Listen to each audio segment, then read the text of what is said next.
गणतंत्र दिवस 2026 की परेड में राजस्थान की झांकी बीकानेर की विश्व प्रसिद्ध उस्ता कला और मरुस्थलीय संस्कृति के माध्यम से परंपरा और प्रगति का अद्भुत संगम पेश करेगी। विकसित भारत के विजन के साथ में झांकी में 24 कैरेट सोने की कारीगरी, बहुत ही खूबसूरत ये तस्वीरें लोक नृत्य और ऊंट सवारों के जरिए राज्य की शाही विरासत और आधुनिक शिल्प कौशल को दर्शाया है।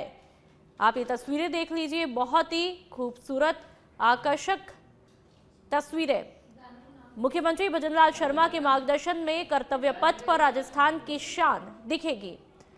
तो 77वें गणतंत्र दिवस की तैयारियां चरम पर है, जोरों पर है और दिल्ली में इस बार अलग अलग तरह की झांकियां देखने को मिलेगी, लेकिन उसमें बीकानेर की अद्भुत झांकी भी दिखाई देगी। तो गणतंत्र दिवस पर राजस्थान की ये झांकी, दिल्ली में इस बार राजस्थान की संस्कृति चमकती हुई दिखाई देगी पूरे देश के सामने। उस्ता कला इसे कहा जाता है और संस्कृति, शिल्प और स्वाभिमान का प्रतीक है ये झांकी। तो दिल्ली में 77वें गणतंत्र दिवस को लेकर के तैयारियां चरम पर है और उसमें राजस्थान के स्वाभिमान को दर्शाती ये कला देखने को मिलेगी। तमाम लोग पहुंचेंगे और ऐसे में जो तैयारियां की गई है, अलग अलग जिस तरह से भैरव बटालियन भी इस बार आकर्षण का केंद्र रहने वाली है, तो वहीं राजस्थान की ये झांकी भी आकर्षण का केंद्र रहेगी। तो गणतंत्र दिवस 77वें गणतंत्र दिवस की तैयारियां चरम पर है। और अब बात अलवर की। केंद्रीय वन और पर्यावरण मंत्री भूपेंद्र यादव आज अलवर दौरे पर रहे। अपने दौरे के दौरान केंद्रीय वन मंत्री ने सुबह 7 बजे प्रताप ऑडिटोरियम से साइकिल रैली को हरी झंडी दिखा करके रवाना किया। साथ ही केंद्रीय वन मंत्री ने साइकिल में शामिल होकर 8 फरवरी को होने वाले अंतर्राष्ट्रीय टाइगर मैराथन के रूट का अवलोकन भी किया। तो वहीं केंद्रीय वन मंत्री ने कंपनी बाग के सामने सभागार में मन की बात भी की। इस दौरान केंद्रीय वन मंत्री ने अलवर विधानसभा के लोगों से बैठक करके वहां की जन समस्याओं को जाना और विधानसभा की व्यवस्थाओं पर गौर किया। साथ में आमजन से जुड़ी समस्याओं को लेकर तुरंत समाधान के लिए संबंधित अधिकारियों को निर्देश भी दिए। इस दौरान केंद्रीय वन मंत्री ने कई विभागों की तरफ से कराए जा रहे विकास कार्यों का लोकार्पण किया। जिला प्रशासन की तरफ से कराए गए स्वच्छता अभियान से लेकर के विकास कार्यों की सराहना हुई और डिजिटल स्क्रीन पर देखकर संबंधित अधिकारियों को बधाइयां भी दी गई। तो अलवर की तस्वीरें, मंच से सीधी तस्वीरें, तमाम दिग्गज यहां पर मौजूद रहते हैं। केंद्रीय वन मंत्री भूपेंद्र यादव अलवर दौरे पर हैं और यहां पर साइकिल रैली को हरी झंडी दिखा करके रवाना किया। वो तस्वीरें भी आप तक पहुंचाएंगे। और साथ ही मंत्री ने लोगों से बैठक करके तमाम जन समस्याएं हैं उनको सुना और कुछ समस्याओं के समाधान के निर्देश उसी समय दे दिए गए। ये जो आज लगभग 13 करोड़ की योजनाएं स्वीकृत करी है, इसके लिए मैं हमारे मंत्री संजय शर्मा जी को बधाई देना चाहता हूँ। पिछले 2 वर्षों में जो अलवर के विकास के कार्य हमने किए हैं, उसको लेकर के भी हम लोगों ने नए विषयों को आगे बढ़ाया है। अलवर में टूरिज्म की दृष्टि से, उद्योग की दृष्टि से, शिक्षा की दृष्टि से और खेल की दृष्टि से विकास हो, उसके लिए हम लगातार कार्य करेंगे। अभी तक लगभग 30 से 40 देशों के बीच के लोगों ने कहा है। भारत के भी जो बड़े एथलीट हैं उन्होंने कहा है और मुझे लगता है 5-6 तारीख तक हम आपके अखबारों को उनके नाम भी दें।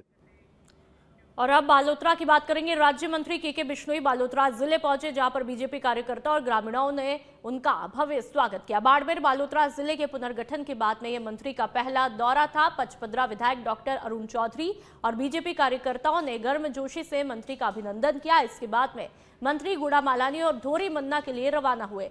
गुड़ामालानी में आयोजित धन्यवाद सभा और बैठक में जिला और प्रदेश के बीजेपी नेता शामिल रहे। खास बात यह रही कि युवाओं में रिफाइनरी नौकरियों को लेकर के काफी उत्साह यहां पर दिखाई दिया। और ग्रामीणों की ये तस्वीरें आप देख लीजिए, तमाम ग्रामीणों ने जम करके जोश के साथ में स्वागत यहां पर किया है मंत्री जी का। और पचपदरा के विधायक भी यहां पर पहुंचते हैं। डॉक्टर अरुण चौधरी वो भी स्वागत करते हुए दिखाई देते हैं। राज्य मंत्री के बिश्नोई की तस्वीरें आप देख लीजिए। जैसे ही वो बालोतरा आते हैं और उनका तमाम जितने भी वहां पर ग्रामीण मौजूद रहे जम करके स्वागत करते हैं और उसके बाद के बिश्नोई अपना संबोधन भी देते हैं।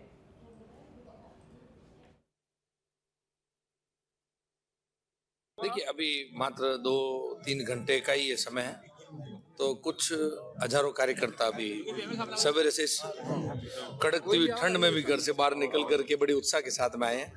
और लगातार जिस तरीके का मेरे को खूब दिनों से दूरभाष पर बात हो रही थी, लगातार अलग अलग गांव से अलग अलग कार्यकर्ताओं के न्योते आ रहे थे, तो उन्होंने इतना ही बोला कि आपको एक दिवस का ये एक धन्यवाद यात्रा के रूप में दौरा करना चाहिए। लोग बहुत खुश हैं, प्रसन्न हैं, और वैसे लोगों से पूछ करके ये छोटा सा प्रशासनिक फेरबदल किया गया था जिसको विपक्ष का। औरंगाबाद प्रतापगढ़ के अतिरिक्त जिला कलेक्टर विजेश पंड्या ने रविवार को सीएचसी अरनोद का औचक निरीक्षण किया। निरीक्षण के दौरान उन्होंने नए भवन में उपलब्ध चिकित्सा सुविधाओं, साफ सफाई और व्यवस्थाओं का जायजा भी लिया। एडीएम ने डॉक्टर्स और स्टाफ को निर्देश दिए कि संसाधनों का सही तरीके से उपयोग किया जाए। उन्होंने बताया कि पुराने भवन में संचालित सेवाओं को जल्द ही नए भवन में ट्रांसफर किया जाएगा, जिससे वहां के स्वास्थ्य केंद्र और प्रभावी ढंग से काम करेगा। निरीक्षण में यह भी खुलासा हुआ कि यहां केवल 2 डॉक्टर ही कार्यरत है और नर्सिंग स्टाफ की पूरी तरह से कमी पाई गई है। पंड्या ने आश्वासन दिया कि स्टाफ की कमी को लेकर के उच्च अधिकारियों को रिपोर्ट भी दी जाएगी और रिक्त पदों को जल्द भरने के प्रयास भी किए जाएंगे।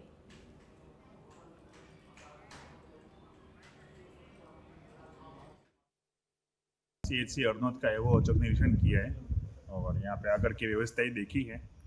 तो अभी नया भवन बना है, बहुत अच्छी व्यवस्थाएं हैं और डॉक्टर सबको भी इसको है वो मेंटेन करने के लिए बोला है।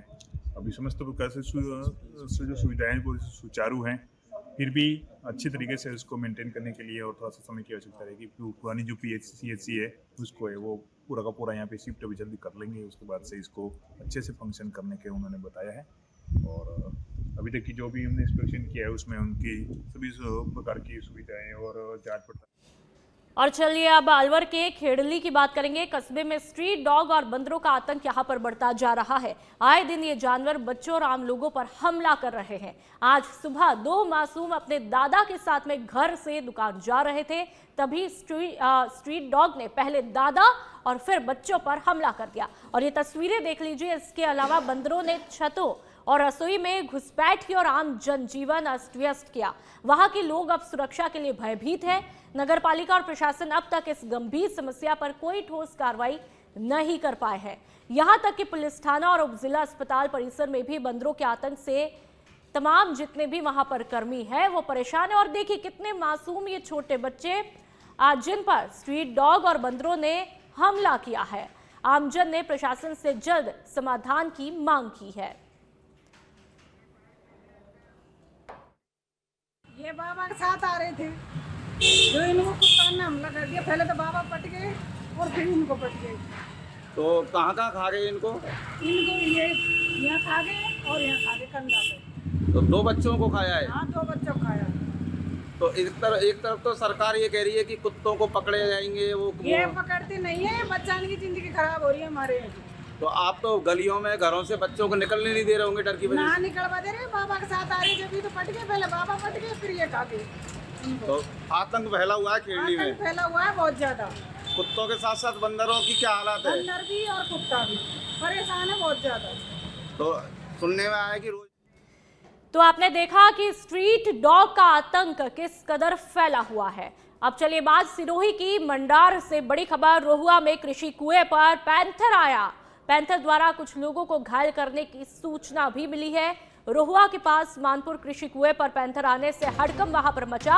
हमले में घायल लोगों को अस्पताल रेफर किया गया। सूचना पर वन विभाग सिरोही टीम द्वारा पैंथर को पकड़ने की कोशिशें जारी है। कुएं पर मौजूद लोहे के तारों में पैंथर फंसा है। मौके पर ड्रोन मंगवाकर हालात का जायजा लिया।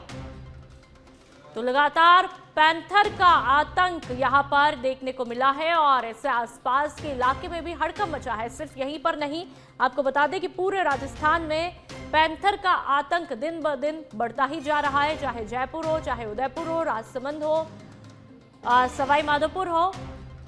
और अब एक और ये तस्वीर आप देख लीजिए पैंथर की सिरोही से, कि किस तरह से पैंथर द्वारा कुछ लोगों को घायल करने की यहाँ पर सूचना मिली और कृषि कुएं पर ये पैंथर आता है, आवाजाही यहाँ पर देखी जाती है। और ऐसे में ये तस्वीरें जहां पर रोमांच को दिखाती है तो वहीं किसी खतरे से खाली नहीं है।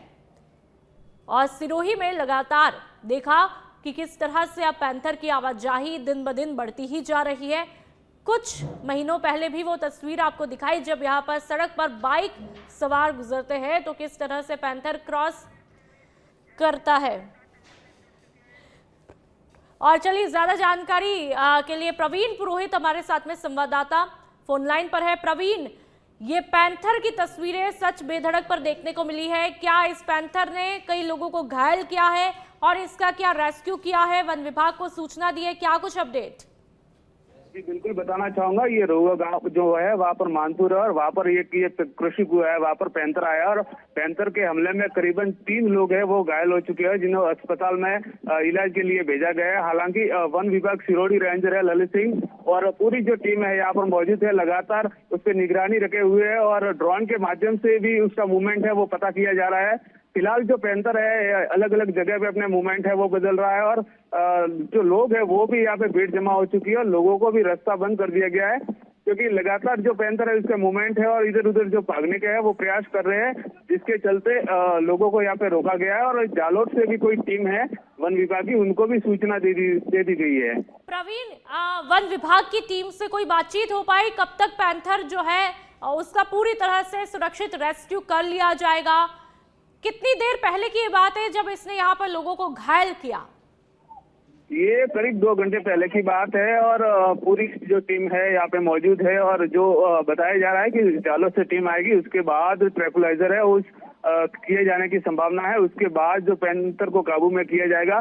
फिलहाल जो प्रयास किए जा रहे हैं कि वो जो ये लोहे की जाल में फंसा था वहां से ये भी छूट गया और हो सकता है कि ये जंगल की तरफ है वो भाग जाए। बिल्कुल, साथ ही क्या कुछ कहना, आपने बताया कि जालौर से टीम आएगी, कितना वक्त लगेगा? क्योंकि ये तस्वीरें किसी खतरे से खाली नहीं है, ऐसे में और लोगों की जिंदगी को खतरा भी हो सकता है। हालांकि यहाँ पर पूरी तरह से सुरक्षा एहतियात बरती गई है, लोगों का आना जाना बंद है, लेकिन फिर भी जितनी देर होगी खतरा भी उतना ही बढ़ता ही जाएगा। प्रवीण, बिल्कुल, अब जो वो पैंथर है वो कृषि कुएं पर मकान है वहां पर आ चुका है और अब वन विभाग की टीम है। अभी थोड़ी देर पहले भी जो पैंथर था वहां से भागने का प्रयास किया तो एक और युवक उसकी चपेट में आने की जो घायल हुआ है उसकी सूचना मिल रही है। फिलहाल वन विभाग की पूरी टीम यहाँ पे मौजूद हो चुकी है और जालोर से टीम हो वो जल्द यहाँ पहुंचने वाली है। बिल्कुल प्रवीण, फिलहाल जो हम पैंथर की यदि पगमार्क की बात करें तो क्या पगमार्क एक ही जगह पर दिख रहा है या फिर इधर उधर लगातार पैंथर का मूवमेंट है? इस बारे में कोई वन विभाग ने जानकारी दी? बिल्कुल, मैं मौके पर ही मौजूद तो लगातार पैंथर अपना मूवमेंट बदल रहा है और जैसे ही लोग मौजूद है तो लोगों के हिसाब से जो यहाँ पे आवाजें होती है और उसकी तरफ से ये पैंथर लगातार मूवमेंट अपने बदल रहा है। लगातार फसलें खड़ी है और फसलों के हिसाब से इसकी लोकेशन है वो सही तरीके से नहीं मिल पा रही है। ठीक है प्रवीण, बहुत बहुत शुक्रिया तमाम जानकारी के लिए। तो लगातार पैंथर का आतंक सिरोही में देखने को मिल रहा है, लेकिन सबसे बड़ा चैलेंज जो सिरोही में पैंथर को लेकर के है वो ये है कि पैंथर अपनी लोकेशन लगातार बदल रहा है। पगमार्क को लेकर के भी यहाँ पर काफी चैलेंजेस देखने को मिल रहे हैं। तो अब ये उम्मीद है कि जल्द ही पैंथर को ट्रैंकुलाइज कर लिया जाएगा, उसका रेस्क्यू कर लिया जाएगा और टीमें जालौर से पहुंच रही है। ऐसे में जाहिर सी बात है अब खतरा कम होने की संभावना है।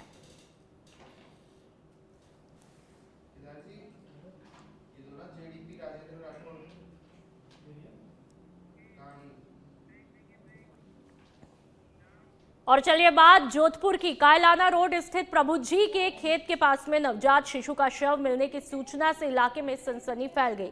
वहां के लोगों द्वारा इसकी जानकारी पुलिस को दी गई, जिसके बाद संबंधित थाना पुलिस मौके पर पहुंची और शव को अपने कब्जे में लिया। पुलिस ने घटनास्थल का निरीक्षण करके आसपास के इलाके में पूछताछ शुरू कर दी है। शव को पोस्टमार्टम के लिए भिजवाया है ताकि मौत के कारणों का पता लगाया जा सके। प्रारंभिक जांच में मामला संदिग्ध प्रतीत हो रहा है। फिलहाल पुलिस मामले की गंभीरता से जांच कर रही है और नवजात को वहां छोड़ने वाला व्यक्ति की तलाश भी शुरू हो चुकी है। आसपास लगे सीसीटीवी कैमरों की जांच की जा रही है। तस्वीरें आप देख लीजिए। जोधपुर की नवजात शिशु का शव मिलने से यहां पर सनसनी फैली है और देखिए बहुत ही दर्दनाक ये तस्वीरें। हाल अफसोस की बात यह है कि राजस्थान में आए दिन इस तरह की तस्वीरें देखने को मिल रही है। आखिरकार चूक कहां पर है, कमी कहां पर है? आखिरकार ये कुमाता जो है जिस तरह से अपने मासूम से बच्चे को फेंक के चली जाती है, क्या उसका दिल, उसका कलेजा एक पत्थर का है? और शायद ये मासूम कुछ बोल पाता तो यही पूछता, आखिरकार मां मेरा कसूर क्या था?